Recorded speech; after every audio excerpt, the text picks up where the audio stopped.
के बारे में बताते हैं। ये ट्रिप बेसिकली हम एक्सप्लोर करने आए हैं नवग्रह। तो वो जो 9 ग्रह हैं उनके अलग अलग मंदिर हैं साउथ में, और काफ़ी अच्छे मंदिर हैं।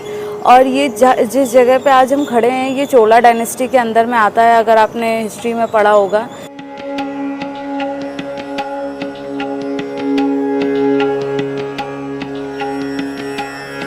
नवग्रह मंदिर आपके कुंभकोणम तमिलनाडु में स्थित है, और इसके पीछे की स्टोरी ये है कि यहाँ पे जो 9 ग्रह थे इनको श्राप मिला था। एक्चुअली हुआ ये था कि जो ऋषि कलावा थे इनको एक गंभीर बीमारी हो रखी थी, कोढ़। तो उस कोढ़ को ठीक करने के लिए इन्होंने 9 ग्रह की प्रार्थना करी थी, पूजा करी थी, जिससे इनका कोढ़ तो ठीक हो गया। ब्रह्मा, जिसे सृष्टि का रचयिता कहा जाता है, जब ये बात ब्रह्मा को पता चली कि नवग्रह ने ऋषि कलावा का कोढ़ ठीक कर दिया तो उन्हें काफ़ी क्रोध आया, और उनको ऐसा लगा कि मैंने ये सृष्टि बनाई है और इनको कैसे इतनी पावर मिल गई कि ये लोगों का दुख दर्द ठीक करने लगे। तो गुस्से में आकर के इन्होंने नवग्रह को श्राप दे दिया कि तुम्हारी सारी शक्तियाँ छिन्न हो जाएंगी और तुम्हें भी कोढ़ हो जाएगा और तुम पृथ्वी पे जाके वास करने लगोगे। क्योंकि ये नवग्रह के लिए फेमस है, इसीलिए पहले यहाँ पे हम 9 परिक्रमा करेंगे। तो अराउंड पूरा मंदिर जो कैंपस है बहुत ज़्यादा बड़ा नहीं है, तो आप इजीली परिक्रमा कर सकते हो यहाँ पे। तो हमें 9 परिक्रमा करनी होंगी।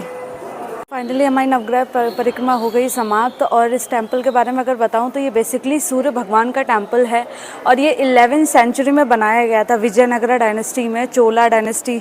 मतलब इतना पुराना टेंपल है। तो हम अपने आप को वाकई खुशकिस्मत समझेंगे कि हमें ये जगह एक्सप्लोर करने को मिली। तो अगर आप साउथ से हो तो इस जगह को ज़रूर एक्सप्लोर करो। और टेंपल जो आप देख रहे हो ना मेरे पीछे, इतना पुराना है, मतलब 11वीं सेंचुरी। आप सोच सकते हो कितना पुराना टेंपल है, और साक्षात सूर्य भगवान यहाँ पे विराजमान थे।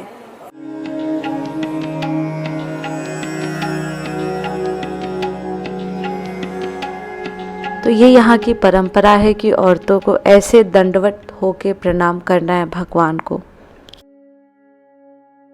तो अब हमारा अगला टेंपल होगा चंद्र भगवान का।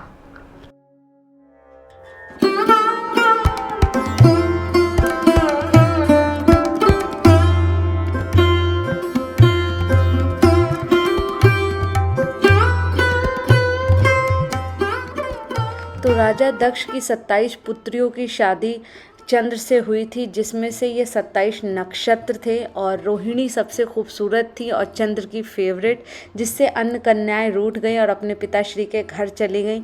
तब राजा दक्ष ने भी चंद्र को ये श्राप दिया कि तुम्हारी सारी खूबसूरती छिन्न भिन्न हो जाएगी और तुम्हें भी बीमारी लग जाएगी। नवग्रह टेम्पल्स हैं, ये बेसिकली छोटे छोटे टाउन्स में हैं। मतलब आपको टिपिकल जो साउथ इंडियन गांव होते हैं उसके अंदर आपको मिलेंगे ये टेम्पल। तो मुझे लगता है हर हिंदू को इस जगह को ज़रूर एक्सप्लोर करना चाहिए, आपको काफ़ी अच्छा लगेगा। और यहाँ पे साक्षात नवग्रह जो थे रहते थे। तो हमारी नेक्स्ट डेस्टिनेशन है मंगल ग्रह का मंदिर।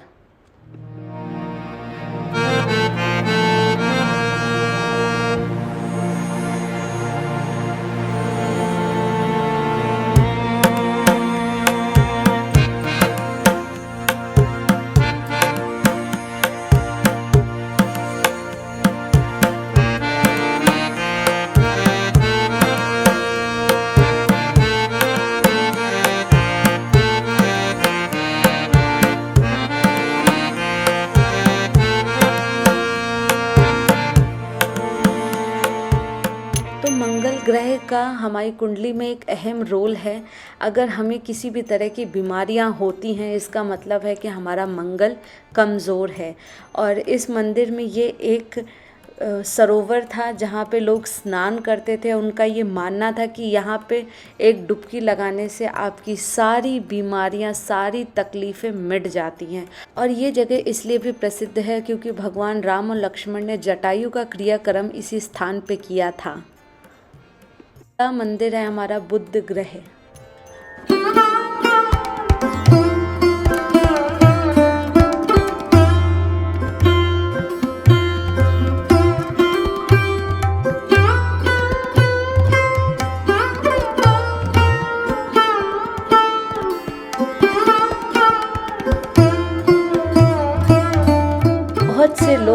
नौ ग्रह मंदिरों के बारे में नहीं जानते, क्योंकि ये साउथ में है, तमिलनाडु में है और छोटे छोटे गांव में है, तो बहुत से लोगों को इसके बारे में कोई आइडिया नहीं है। पर मैं आपको बताना चाहूँगी कि ये इतने खूबसूरत है, इनका आर्किटेक्चर बहुत डिफरेंट है।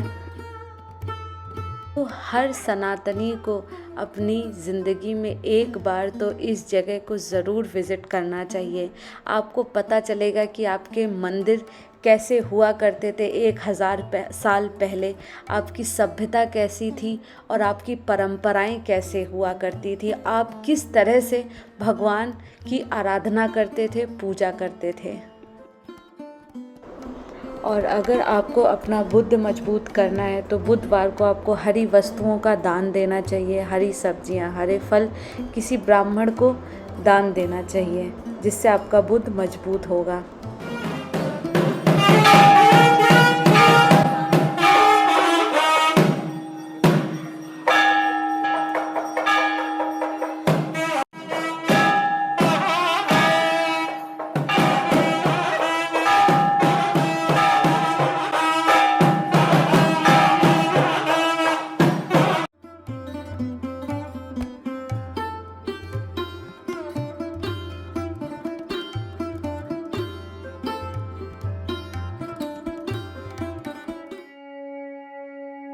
की शुरुआत होती है हमारे बृहस्पति टेम्पल से। तो ये पीछे आप देख रहे होंगे बृहस्पति भगवान का टेम्पल है।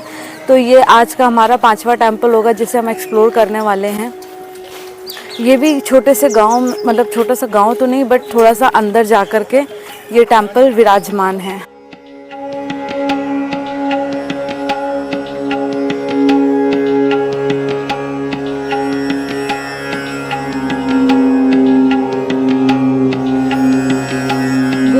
के दिन भगवान बृहस्पति के साथ साथ भगवान विष्णु की भी पूजा आराधना की जाती है। और ये 9 ग्रह मंदिरों की परंपरा थी कि यहाँ पे सबसे पहले दर्शन आपको गणेश जी के करने, उसके बाद भगवान शिव और फिर माता पार्वती। इन तीनों के जब आप दर्शन संपूर्ण कर लेते हैं फिर आपको 9 ग्रह के दर्शन आरंभ करने हैं। तो ये हर मंदिर में ये 3 भगवान ज़रूर हुआ करते थे। भगवान बृहस्पति को सारे ग्रह में सबसे सर्वश्रेष्ठ माना जाता है और ये सबसे बड़ा ग्रह है। बृहस्पति ग्रह को ज्ञान और सौभाग्य का देवता भी कहा जाता है। तो दर्शन काफ़ी अच्छे रहे और आप देख सकते हो इतना सुंदर, इतना भव्य मंदिर है। और यहाँ पे एक परंपरा और थी कि यहाँ पे मंदिरों में प्रसाद के तौर पे भभूति मिलती है और नॉर्मल आरती। तो इसके अलावा आप प्रसाद कुछ भी चढ़ाइए बट आपको वापसी में भभूत मिलेगी। तो हमारा अगली डेस्टिनेशन है शुक्र ग्रह और इसे वीनस भी कहते हैं। और चलिए आगे चल के इसके बारे में बताते हैं कि ये क्यों इतना प्रसिद्ध है और इसकी क्या महत्व है।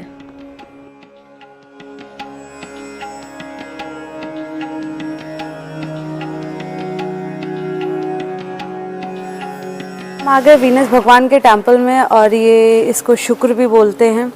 तो शुक्र डिनोट करता है वुमेन, ब्यूटी, लग्जरी, बर्थ से रिप्रेजेंट करता है। और क्योंकि इनको सफ़ेद पसंद होता है तो हम ये सफ़ेद फूल इनको अर्पित करेंगे।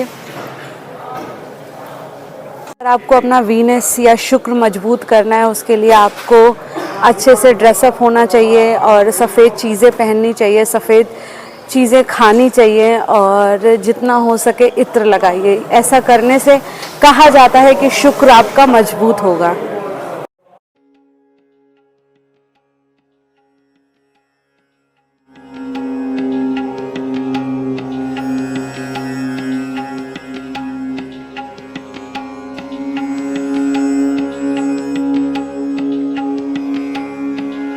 यहाँ पे जो मुझे सबसे अलग लगा वो यहाँ का वातावरण और यहाँ की खुशबू थी।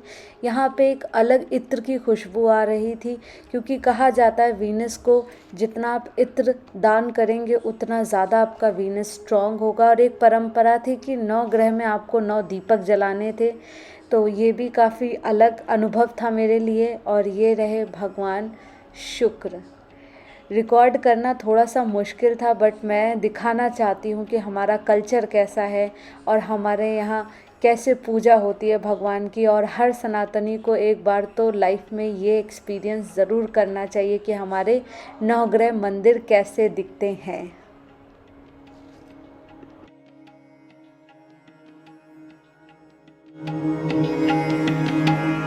इस समय हम अभी हैं वीनस भगवान के टेम्पल में और इनके भी दर्शन कर लिए हैं, काफ़ी अच्छे दर्शन थे। एक्चुअली इस जगह को ज़्यादा लोग जानते नहीं हैं, इसीलिए मैं चाहती हूँ कि इसको मैं अच्छे से कवर करूँ, इसके बारे में बताऊँ ताकि लोग जानें इसके बारे में और आके इस जगह को विज़िट करें और यहाँ का टूरिज़्म भी बढ़े।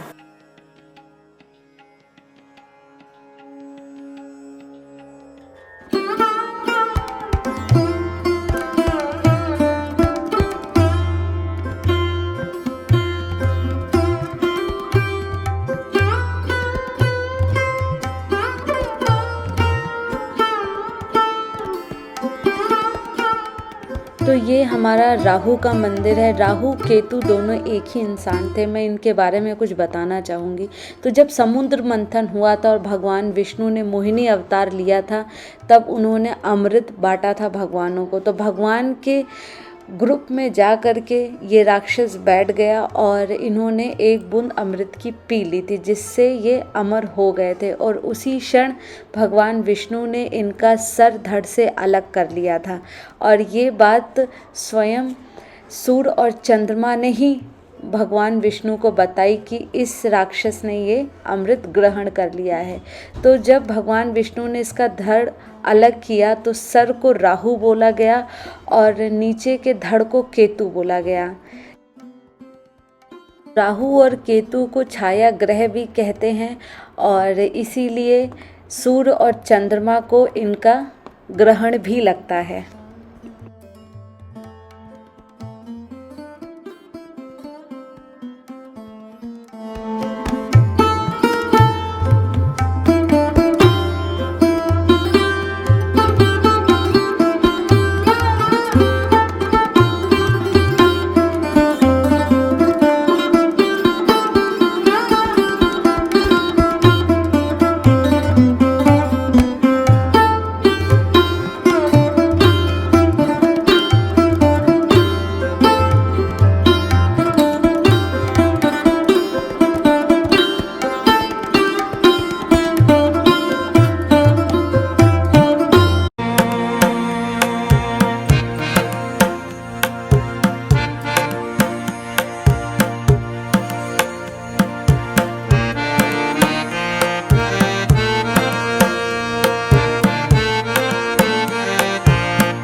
हम आ गए शनिदेव के मंदिर और ये मंदिर काफ़ी भव्य था। इसका दरवाज़ा इतना बड़ा था कि यहाँ पे हाथी भी आसानी से आ जा सकता था।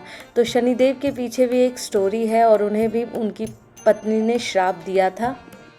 एक दिन शनिदेव की पत्नी को पुत्र प्राप्ति की इच्छा हुई, जिसके लिए वो शनिदेव के पास गई, पर शनिदेव लगे हुए थे अपनी पूजा करने में और वो भगवान कृष्ण के काफ़ी बड़े भक्त थे। जब शनिदेव ने अपनी आंखें नहीं खोली तो क्रोध में आके उनकी पत्नी ने उन्हें श्राप दे दिया कि जब भी शनिदेव की दृष्टि किसी पे पड़ेगी उसका अच्छा नहीं होगा। मेरे पीछे शनिदेव का मंदिर और बहुत अच्छे दर्शन हुए। ज़्यादा फोटोग्राफी नहीं कर पाई क्योंकि प्रोहिबिटेड था, बट यहाँ आकर के वाकई बहुत अच्छा लगा। काफ़ी भव्य मंदिर है। इतना बड़ा मंदिर शनिदेव का मैंने अपनी लाइफ में पहली बार देखा है और ये हमारा आज का सेकेंड लास्ट मंदिर होगा। बस इसके बाद केतु बचा है, वो कवर कर लेंगे तो फाइनली हमारे नवग्रह के दर्शन संपूर्ण होंगे।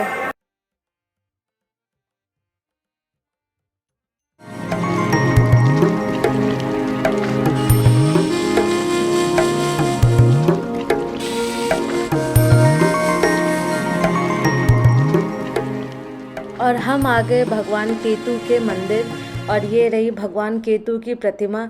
और ये हमारा नवग्रह का आज आखिरी मंदिर था और फाइनली हमने सारे मंदिर कवर कर लिए। यहाँ की एक परंपरा है कि जब आपके नवग्रह के दर्शन संपूर्ण हो जाते हैं तो आदमियों को इस तरह से दंडवत होकर प्रणाम करना चाहिए और औरतों को इस तरह से।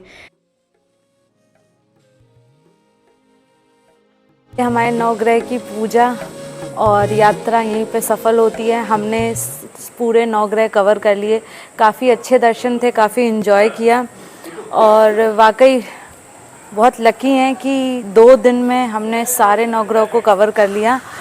और ये जो केतु मंदिर है, हमें लग नहीं रहा था कि हम इसे कवर कर पाएंगे। ये एक्चुअली पौंडीचेरी के एकदम बॉर्डर में, चारों तरफ समुद्र है। रात में आए हैं तो व्यू नहीं दिखा पाए आपको। हमारा जो मकसद था बैंगलोर ट्रिप का कि हम बैंगलोर जाएंगे, कुछ नया एक्सप्लोर करेंगे, तो जो नया एक्सप्लोर किया है हमने वो है नवग्रह। तो पूरी बैंगलोर की ट्रिप सफल हुई, हमारी यात्रा सफल हुई कि हम इतनी दूर से आए। मतलब इसको खुशकिस्मती समझेंगे कि हम इतनी दूर से आए और हमें ये सारे भगवान के दर्शन इतनी ईजिली मिल गए। और ऑल क्रेडिट गोज़ टू दीदी एंड जीजू, जिन्होंने ये प्लान एग्जीक्यूट किया, जिनके वजह से हम यहाँ आ पाए। तो ओवरऑल वेरी गुड एक्सपीरियंस।